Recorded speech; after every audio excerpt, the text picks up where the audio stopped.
Mutual funds की investments India में दिन ब दिन बढ़ती ही जा रही है। क्या इस सिचुएशन में आप भी म्यूचुअल फंड में इन्वेस्ट करना चाहते हो, पर ये नहीं तय कर पा रहे हो कि इतने सारे ऐप्स मार्केट में अवेलेबल है, कौन सा आपके लिए सही रहेगा? तो आज के वीडियो में मैं आपको बताने वाला हूं टॉप 8 ऐसे म्यूचुअल फंड के ऐप्स जिसके थ्रू आप आपकी इन्वेस्टमेंट जर्नी शुरू कर सकते हो।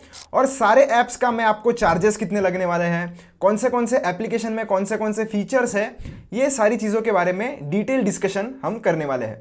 तो दोस्तों सबसे पहले हम ये जान लेते हैं कि म्यूचुअल फंड में हम इन्वेस्टमेंट किस प्रकार से कर सकते हैं, यानी कि कौन से वेज हमारे पास है। तो सबसे पहला वे ये है दोस्तों कि आप डायरेक्टली एएमसी यानी कि एसेट मैनेजमेंट कंपनी के वेबसाइट पर जाकर इन्वेस्ट कर सकते हो। दूसरा है कि आप बैंक्स के साथ मिलकर म्यूचुअल फंड में इन्वेस्टमेंट्स कर सकते हो। तीसरा है कि आप किसी भी म्यूचुअल फंड डिस्ट्रीब्यूटर या एजेंट की मदद से आप इन्वेस्टमेंट कर सकते हो। और चौथा है दोस्तों कि आप किसी भी एप्लीकेशन यानी कि ब्रोकर की मदद से, जो भी ब्रोकर्स अवेलेबल है हमारे मार्केट में, उनकी मदद से आप इन्वेस्टमेंट कर सकते हो। अब पहली केस में क्या है कि आप डायरेक्टली एएमसी के साथ ट्रांजैक्शन कर रहे हो, तो उस केस में आपके पास सेफ्टी रहती है, तो कोई बीच में इन्वॉल्व नहीं होता है। सेकंड केस है दोस्तों बैंक्स के साथ अगर आपका अकाउंट है तो आप उनके साथ एक डीमैट अकाउंट ओपन करके भी इन्वेस्ट कर सकते हो। म्यूचुअल फंड डिस्ट्रीब्यूटर के साथ अगर आप इन्वेस्ट करते हो तो वो लोग आपको गाइड भी करते हैं, कंसल्ट करते हैं, मार्केट के अप्स एंड डाउन्स में आपको गाइड करते हैं, कौन सी इन्वेस्टमेंट स्कीम आपके लिए सही रहेगी। ये सारा कंसल्टेशन आपको म्यूचुअल फंड डिस्ट्रीब्यूटर के साथ मिल जाता है, पर साथ ही साथ आपको थोड़ा एक्स्ट्रा कमीशन भी पे करना पड़ता है। दो तरह के म्यूचुअल फंड्स होते हैं दोस्तों, एक होता है डायरेक्ट प्लान और एक होता है रेगुलर प्लान। अब दोनों में क्या डिफरेंस है, शॉर्ट में मैं आपको बता देता हूं। डायरेक्ट प्लान्स में क्या होता है कि आप डायरेक्टली इन्वेस्ट कर रहे हो अपने एसेट मैनेजमेंट कंपनी के साथ, तो यहां पर कोई भी एक्स्ट्रा कमीशन या प्लेटफॉर्म फी आपसे चार्ज नहीं की जाती।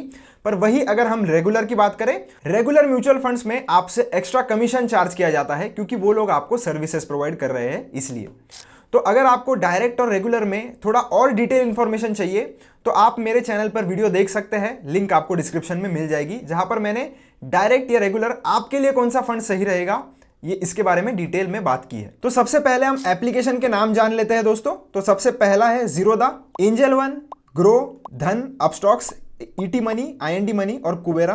तो ऐसे टोटल 8 नाम मैंने निकाले हैं जो मार्केट में सबसे पॉपुलर है म्यूचुअल फंड इन्वेस्टिंग के, अगर हम कंसीडर करें तो सबसे पहले हम ये डिसाइड करते हैं कि आप जो म्यूचुअल फंड इन्वेस्टमेंट कर रहे हो तो वो जो आपके म्यूचुअल फंड के यूनिट्स होते हैं वो किस फॉर्म में आपके होल्ड किए जाने वाले हैं। क्या वो डीमैट में होल्ड किए जाने वाले हैं या वो नॉन डीमैट में होल्ड किए जाने वाले हैं। तो डीमैट की बात देख लेते हैं। तो जीरोधा, एंजल वन और अपस्टॉक्स में आपके जो म्यूचुअल फंड यूनिट्स है वो डीमैट अकाउंट में ही होल्डेड रहते हैं। तो इस केस में क्या होता है, आपको एक डीमैट अकाउंट ओपन करना होगा अगर आपको इन तीनों एप्लीकेशंस में अगर इन्वेस्टमेंट करना है तो। बाकी जहां पर आपको नॉन डीमैट दिख रहा है, तो धन में अगर आप इन्वेस्टमेंट करते भी हो तो वो आपके डीमैट अकाउंट में ट्रांसफर नहीं किए जाते या होल्ड नहीं किए जाते। ग्रो में भी अगर आप इन्वेस्ट करते हो तो नॉन डीमैट फॉर्म में ही आपके म्यूचुअल फंड यूनिट्स होल्ड होते हैं। Same goes to ET money, IND money and Kubera app. Account opening charges की बात कर लेते हैं दोस्तों। तो सिर्फ जीरोधा में ही आपको अकाउंट ओपनिंग चार्जेस देखने के लिए मिलेंगे जो कि 200 रुपीज है। बाकी सारे एप्लीकेशंस में आपको कोई भी अकाउंट ओपनिंग फीस नहीं है, सारे ही केसेस में जीरो अकाउंट ओपनिंग फीस है जीरोधा को छोड़कर। मेंटेनेंस की हम बात कर लेते हैं। तो जीरोधा में आपको 354 रुपीज पर ईयर चार्ज होता है। एंजल वन में 280 रुपीज चार्ज होता है, ये इंक्लूडिंग जीएसटी मैंने कॉस्ट कंसिडर किए हैं। बाकी सारी एप्लीकेशंस का अगर आप देखोगे तो कोई भी सालाना आपसे एएमसी यानी कि एनुअल मेंटेनेंस चार्जेस नहीं चार्ज किए जाते। स्टॉक मार्केट इन्वेस्टिंग की हम बात कर लेते हैं, यानी कि म्यूचुअल फंड इन्वेस्टिंग आप कर ही रहे हो, कभी 3-4 सालों के बाद या कुछ टाइम के बाद अगर आपको ऐसा एहसास हो जाता है कि मुझे स्टॉक्स में भी इन्वेस्ट करना है, तो उस केस में जीरोधा के साथ आप कर सकते हो, एंजल के साथ कर सकते हो, ग्रो के साथ कर सकते हो, धन अपस्टॉक्स के साथ भी कर सकते हो। ईटी मनी और कुबेरा के साथ आप नहीं कर सकते। आईएनडी मनी भी आपको स्टॉक्स ओन करने का ऑप्शन देता है। बढ़ते हैं नेक्स्ट पैरामीटर की ओर, जो कि है एसआईपी। एसआईपी का क्या मतलब होता है, एसआईपी यानी कि सिस्टमैटिक इन्वेस्टमेंट प्लान, यानी कि आप एक फ्रीक्वेंसी के हिसाब से हर महीना या हर वीकली, क्वार्टरली, जैसे भी फ्रीक्वेंसी आप सेट करोगे, आप एक पर्टिकुलर अमाउंट इन्वेस्ट कर सकते हो। तो कैसी कैसी फ्रीक्वेंसीज हमें ऑफर की जाती है एसआईपी में वो देख लेते हैं। तो जीरोधा जिसमें कॉइन ऐप है, तो उसमें वीकली, 15 डेज, मंथली और क्वार्टरली चारों ऑप्शन आपको मिल जाते हैं। तो जो भी आप चूज करना चाहो आपके इन्वेस्टमेंट स्टाइल के हिसाब से वो आप चूज कर सकते हो। एंजल वन की अगर हम बात करें दोस्तों तो सिर्फ मंथली का ऑप्शन है, ग्रो में भी सिर्फ मंथली का ऑप्शन है, धन में आपको वीकली और मंथली दोनों ऑप्शंस मिल जाते हैं। अपस्टॉक्स में मंथली है, ईटी मनी में मंथली है, कुवेरा में भी मंथली है, आईएनडी मनी में आपको डेली, वीकली और मंथली तीनों ऑप्शंस मिल जाते हैं। एसडब्ल्यूपी यानी कि सिस्टमैटिक विड्रॉल प्लान, जिसका ये मतलब होता है दोस्तों, तो मान लीजिए दोस्तों आपने 15 साल तक एसआईपी इन्वेस्टमेंट्स किए। अब 15 साल के बाद मान लीजिए आपके पास 1 करोड़ रुपए की इन्वेस्टमेंट या आपके कॉर्पस वैल्यू 1 करोड़ रुपए का हो जाता है। अब आप एसडब्ल्यूपी की मदद से हर महीने जितना अमाउंट आप चाहो वैसा विड्रॉ कर सकते हो। तो यही जो विड्रॉल का प्लान हम एक्टिवेट कर सकते हैं हमारे कॉर्पस के ऊपर, उसे ही हम सिस्टमैटिक विड्रॉल प्लान कहते हैं। तो सिर्फ आपको अपस्टॉक्स में नहीं मिलता है एसडब्ल्यूपी का ऑप्शन, बाकी सारे एप्लीकेशन आपको एसडब्ल्यूपी का बेनिफिट प्रोवाइड करते हैं। एसटीपी यानी कि सिस्टमैटिक ट्रांसफर प्लान होता है दोस्तों।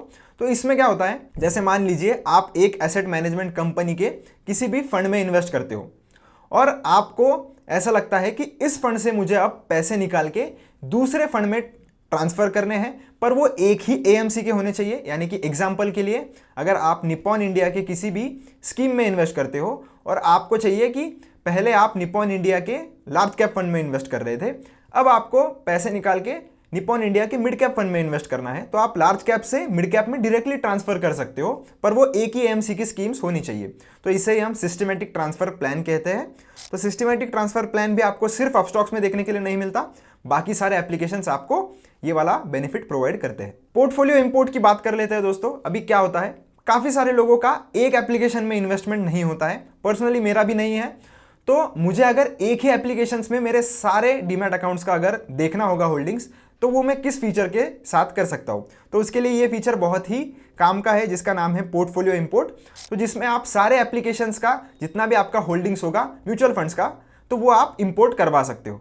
तो आपको एंजल वन में ऑप्शन मिलेगा, ग्रो में मिलेगा, धन में मिलेगा, अपस्टॉक्स में भी मिलेगा, ईटी मनी में भी मिलेगा, आईएनडी मनी में भी मिलेगा और कुवेरा में भी मिलता है। आपको सिर्फ जीरोधा में अभी ये ऑप्शन नहीं देखने के लिए मिलता। फैमिली अकाउंट की बात कर लेते हैं। फैमिली अकाउंट का ये मतलब है कि जैसे अगर मैं इन्वेस्ट कर रहा हूं और मैं चाहता हूं कि मैं मेरे फैमिली का पोर्टफोलियो चेक कर सकूं या मैनेज कर सकूं, तो उस केस में मुझे एक्सेस चाहिए। तो ये जो फैमिली को पोर्टफोलियो मैनेज करने का ऑप्शन हमारे पास आता है, तो वो ग्रो, अपस्टॉक्स और ईटी मनी, इन तीनों एप्लीकेशंस को छोड़ दिया तो बाकी सारे एप्लीकेशंस में आपको ये फीचर देखने के लिए मिलता है।